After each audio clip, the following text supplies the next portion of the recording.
So, what's up sa inyo mga Tasker? It's your boy, back again to another video. Tara, samahan nyo ko ng mga ginagawa ng tropa at kung anong unit ang mga ginagawa nila dito sa loob ng Tasker. Tara! So guys, kita nyo naman ang ginagawa ni Tatay Chody. Nagtatanggal siya ng mga lumang silat na salamin para malagyan ng bagong silat at para di rin tumagos ang mga tubig sa loob ng sasakyan.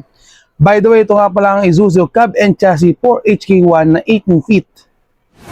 So guys, lipat naman tayo. Dito naman tayo sa ating 4JB1 na drop side. 10 feet lang to, pero dahil gusto ni client na gawing 12 feet, so ginawa natin 12 feet ang body ng kanyang drop side. So from 10 feet to 12 feet na ang kanyang body. Dahil mas mahaba, mas maraming mailalagay, magpapadali ang transportasyon at magiging easy kay client ito dahil madami na siyang mailalagay at makakarga.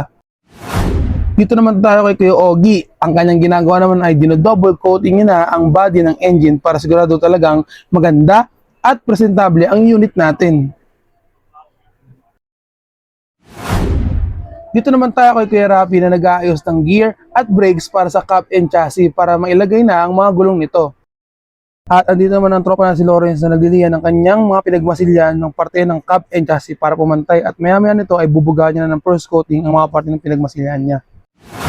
Ito naman si Kuya Porbile, isa sa mga malulupit na mag-ayos ng electrical ng mga unit dito sa Tasker.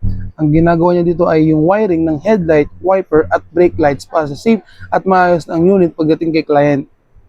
At wala pa siyang upholstery sa ngayon dahil inaayos pa at nililinisan pa ang loob nito.